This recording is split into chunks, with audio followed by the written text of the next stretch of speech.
Varicose veins కి సరైన చికిత్స కోసం సంప్రదించండి ఎవిస్ హాస్పిటల్. ఉపాసతామాత్మవిదః పురాణాః పరం పుమాంసం నిహితం గుహాయాం వయం యశోదా శిశుబాలలీలా కథాసుధా సింధుషు లీలయామః. భాగవత కథాసుధ తరువాయి భాగంలోకి వచ్చాం. మునులు ఋషులు వాళ్ళంతా చాలా కష్టపడి ఎక్కడో గుహల్లో కూర్చుని వేల కొద్ది సంవత్సరాలు తపస్సు చేసి అప్పుడు సాధిస్తారు భగవంతుడిని. ఎప్పటికో మధ్యలో ఏదైనా చిన్న పొన్న పొరపాట్లు చేసో ఎవరైనా వచ్చి డిస్టర్బ్ చేస్తే తమ తాలూకు తపశక్తిని కొంత వృధా చేసుకునో మళ్ళీ మొదటికి వెళ్తుంటారు, బ్యాక్ టు ద పెవిలియన్. ఎక్కడ మొదలెట్టామో అక్కడికే వెళ్తూ ఉంటారు. మనకి ఆ కష్టం లేదండి, మనం ఆ ఇబ్బంది ఏం పడక్కర్లా. ఏం చెప్తున్నారు చూడండి, యశోదా శిశువు యొక్క బాలలీలలు ఉన్నాయి కదా, వాట్లలో మనం ఈదులాడుతూ హాయిగా ఆడుకుంటూ మనం భగవంతుడిని తెలుసుకుంటాం. చాలా తేలిగ్గా ముక్తిని పొందే మార్గం ఏంటంటే కృష్ణ గాథలు వినడం, ఆయన లీలల్లో మైమర్చిపోవటమే మనకి ముక్తికి సోపానం. ఋషులంత కష్టపడక్కర్లేదట. లీలాసుకులు ఎంత కరుణతోటో మనకి శ్లోకం తెలియజేశారు. మీరేం కష్టపడి అవి ఇవి చదవకండమ్మా, చక్క బాలకృష్ణుడు లీలలు చదువుకోండి, జామ్మని వెళ్ళిపోతారు మీరు వైకుంఠానికి అని చెప్తున్నారు. అయితే ఒకసారట మనం ఇప్పటిదాకా రకరకాలు కృష్ణలీలలు విన్నామండి. రాసపంచాధ్యాయి కూడా అయిపోయింది. దాని తర్వాత కొంతకాలానికి మన నందుడు మొదలైనటువంటి యాదవ పెద్దలంతా కలిసి అంబికావనం అనే ఒక ప్రాంతానికి వెళ్ళారట. మంచి చక్కగా బళ్ళు అవి ఎక్కి వెళ్ళారు. ఆ అంబికావనంలో ఏంటంటే పశుపతి జాతర అని చేస్తారు. వీళ్ళ దగ్గర అన్ని గో సంపదే కదా, అన్నీ ఉన్నవన్నీ ఆవులే. ఆ ఆవులని రక్షించుకోవటం కోసం రకరకాల పూజలు ఇవి చేస్తారు. సో ఇంద్రయాగం చేద్దాం అనుకున్నారు, అది కాకుండా తర్వాత ఏం చేశారు వీళ్ళు, గోవర్ధన పూజ చేస్తే భగవంతుడు స్వయంగా గోవర్ధన రూపంలోనే పూజను స్వీకరించాడు. తర్వాత గోవర్ధన పర్వతాన్ని ఎత్తి వీళ్ళందరినీ ఇంద్రుని యొక్క వర్షం నుంచి కూడా కాపాడాడు. అయితే వీళ్ళ విధానంగా మామూలుగా అలవాటుగా చేసేవేవో కొన్ని పద్ధతులు ఉంటాయి, ఏ ఊళ్ళల్లో పద్ధతులు ఆ ఊళ్ళో ఉంటాయి కదా, అట్లా వీళ్ళు పశుపతికి జాతర చేస్తారట. ఎడ్ల బళ్ళు వేసుకుని అందరూ కలిసి వెళ్ళి అంబికావనం అని ఒక వనం ఉందట, అక్కడికి వెళ్తారు. వెళ్తే అక్కడ సరస్వతి నది ఉంది. ఆ సరస్వతి నదిలో స్నానం చేసి పార్వతీ పరమేశ్వరులని పూజించి వారికి తాము తెచ్చినంటే వీళ్ళ ఉన్న సంపద అంతా గో సంపదే కదా, పాలు పెరుగు వెన్న నెయ్యి మొదలైనవి సమర్పించి చాలా చక్కగా ఉత్సవాలు బాగా జరుపుకున్నారు. జాతర జరుపుకుంటే ఏమైంది, ఈయన ఇంకా చేశాడు, విప్రులకి ధేనుములు బంగారము వస్త్రాలు అన్నము కూడా విరివిగా దానాలు చేశారట. అయితే వీళ్ళు యాదవులు ఇన్ని దానాలు చేసి ఇంత పూజ చేశారు కానీ వాళ్ళు ఏమి తినరు, కేవలం నీరు త్రాగి నియమంగా ఉంటారట. అంటే ఆ పూటంతా ఉపవాసం ఉండి ఇంటికి వచ్చాక బహుశా భోజనం చేస్తారు. అయితే ఏమైంది, ఈయన సరస్వతి నదిలో స్నానం చేసి వ్యవహారం అంతా పూజ గీజ అయిన తర్వాత ఈ దానాలు అవి అయినాక వాసుదేవుడు రిపీట్ నాన్న చూసుకోండి, నందుడు ఒక చోట విశ్రాంతిగా కూర్చునేసరికల్లా మెల్లిగా నిద్ర పట్టేసింది ఆయనకి. చెట్టును అనుకుని కూర్చున్నాడు. మనం నిరాహారంగా ఉండి ఇంత శ్రమ పడితే కాస్త నిస్త్రాన్ని వచ్చి ఆటోమేటిక్గా నిద్ర వస్తుంది, కొంచెం చల్లగాలి తగిలేసరికి. చెట్టుకు అనుకుని నిద్రపోతున్న నందుడిని చూసి ఒక మహాసర్పం ఒకటి చాలా పెద్దదట వచ్చి ఏం చేసింది, ముందు చుట్టేసింది, తర్వాత మింగడానికి ప్రయత్నించేసరికల్లా ఎవరైనా అమ్మోయ్ నాయనోయ్ బాబోయ్ ఎవరైనా నన్ను రక్షించండిరా అంటాడు. ఈయన కృష్ణ నన్ను రక్షించమన్నట్ట. కొడుకుని పిలుస్తున్నాడు తండ్రి. ఎక్కడైనా పిల్లవాడు నాన్నని పిలుస్తాడు, నందుడు కూడా వాళ్ళ నాన్నని పిలవచ్చు, లేదా నాన్నని ఆక్రోశం చేయొచ్చు. ఆయన ఆక్రందన చేయటం లేదు, కృష్ణ నన్ను రక్షించు విడిపించు అంటూ కేకలు పెట్టాడు. ఈ గోపాలురంతా విన్నారు, కృష్ణుడు ఎక్కడో ఆడుకుంటున్నాడు. వీళ్ళు ఏం చేశారు, మేల్కొని ఈ పాముని చూసేసరికల్లా దుడ్డుకర్రలు పట్టుకొచ్చారట.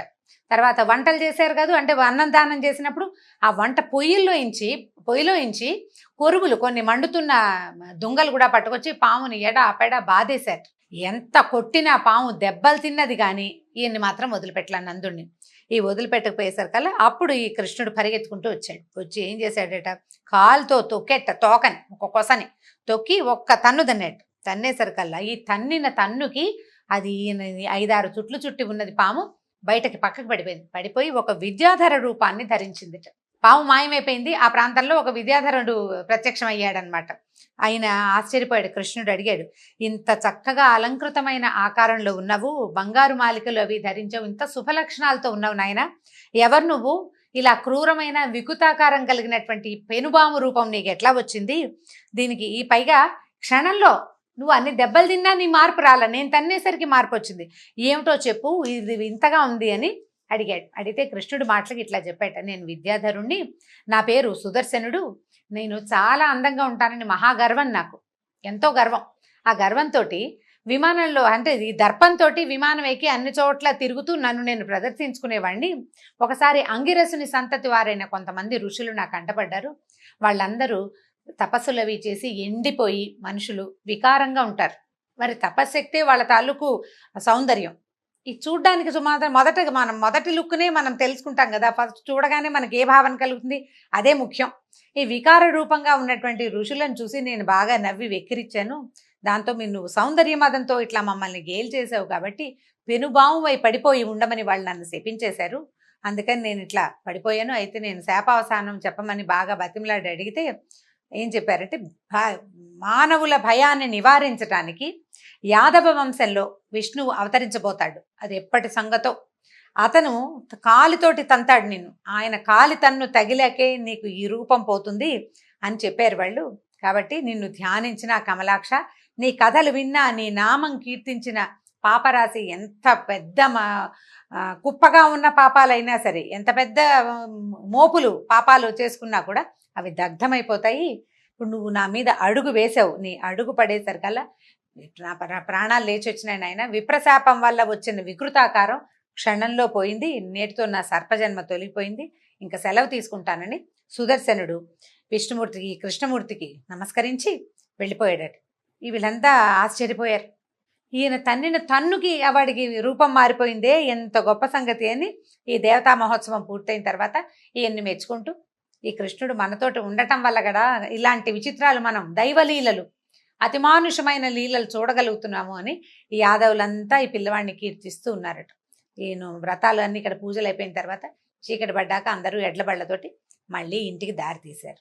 అయితే ఏమైందట, ఒక వెన్నెల రాత్రి బలరాముడు కృష్ణుడు స్వచ్ఛమైన వస్త్రాలు పూలదండలు ధరించారు, చందనం పూసుకున్నారు. అక్కడి నుంచి ఆ వెన్నెల రోజుల్లో ఈ పువ్వులు బాగా విరిసి ఉంటాయి. వాట్లలో ఉన్న తేనెని ఆస్వాదించిన తుమ్మెదలు జుమ్మని జంకారాలు చేస్తున్నాయట. సాయంకాలం అయ్యేసరికి చూడండి, మనకు కూడా పల్లెటూళ్ళల్లో కొంచెం అంతా సద్దుమణిగిపోగానే గుయ్యి అని వినపడుతూ ఉంటుంది. మన వాళ్ళు కీచురాళ్ల రోదంటూ ఉంటారు. కీచురాళ్ళు ఉంటాయి చెరువుల్లోనూ, వాట్లలో అదొక చిన్న పురుగు. అయితే ఏంటంటే, ఇలా విపరీతంగా చెట్లు ఉన్న చోట ఏమవుతుందంటే, ఈ వెన్నెల రోజుల్లో తుమ్మెదలు పగలే, మామూలు రోజుల్లో పగలు తిరుగుతాయి, రాత్రిళ్ళు కూడా తిరుగుతాయి వెన్నెలు ఉన్నప్పుడు. అంత తెరిపిగా ఉంటుంది. ఇళ్ళు వాకిళ్ళు పెద్దగా లేవు, పెద్దగా మేడలు మిద్దెలు లేవు, జనసంచారం ఉన్న సాయంకాలం చీకటి పడేసరికల్లా ఆహారాన్ని తీసుకొని అన్ని విశ్రమించేస్తారు జనం అంతా. కాస్త విహారానికి వచ్చే వాళ్ళే కొంచెం అటు ఇటు తిరుగుతుంటారు. కాస్త వెన్నెట్లో ఇళ్ళ వాకిళ్లలో, తర్వాత యమునా నది తీరాల్లోనూ కూర్చుని కబుర్లు చెప్పుకుంటారు. ఏమైనా ఆటపాటలు ఉంటాయి. తర్వాత ఈ వెన్నెల రోజుల్లో బాగా వీళ్ళు చక్కగా ఉత్సవాలు అవి జరుపుకుంటారు. తుమ్మెదలకి ఏమి అడ్డం లేదు, అవి జంకారాలు చేస్తూ తిరుగుతూ ఉంటాయి. అట్లా ఉంటూ ఉండగా ఏం చేశారట, వీళ్ళు బృందావనంలో గోపసుందరి మణులంతా తమ చుట్టూతా పరివేష్టించి ఉండగా బలరాముడు కృష్ణుడు ఇద్దరు పాటలు పాడుతున్నారట. కృష్ణుడు వేణు వాయిస్తాడు, బలరాముడు పాట పాడతాడనమాట. వీళ్ళిద్దరూ పాటలు పాడుతూ ఉండి ఆనందంగా ఉత్సాహంగా ఉంది వాతావరణం. అక్కడి నుంచి ఇంకా కొంతమంది వీళ్ళ చుట్టూతా ఉన్నవాళ్ళు కాకుండా ఇళ్లల్లో ఉన్న వాళ్ళు కూడా వచ్చేసారు. ఆ పారవశ్యంలో మునిగిపోయి ఉన్నారు. ఆ చల్లని ప్రదేశం, నదీ తీరం, వెన్నెల, ఈ బలరామకృష్ణులు పరమాద్భుత సౌందర్యంతో ఉండేటువంటి వాళ్ళ రూపాలు, అద్భుతమైన సంగీతము, అందరూ మైమరిచిపోయి ఉండగా ఏమైందట, హాయిగా ఆడేసుకుంటున్నారు వీళ్ళంతా.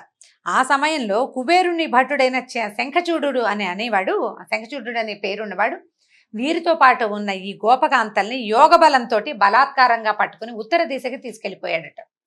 అప్పుడు వీళ్ళు అరిచి కేకలు పెట్టారు, బలరామ కృష్ణ, రామకృష్ణ రక్షించండి అని కేకలు పెట్టారు. స్త్రీలంతా కేకలు పెట్టేసరికి బలరామకృష్ణులు ఇద్దరు వాళ్ళే విన్నారు, వినపడినది పిలుపులు.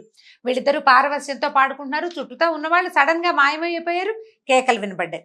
ఈ మహాబలవంతులైన అన్నదమ్ములు ఇద్దరు వెంటనే ఏం చేశారట, పక్కన ఉన్న మద్ది చెట్లని పెరికేశారు. భూమిలోంచి పెరికి చేత్తో పుచ్చుకుని ఎట్లా వెళ్ళారంటే, కాలుడు మృత్యువు లాగా పరిగెత్తారట అతని వెనకాల.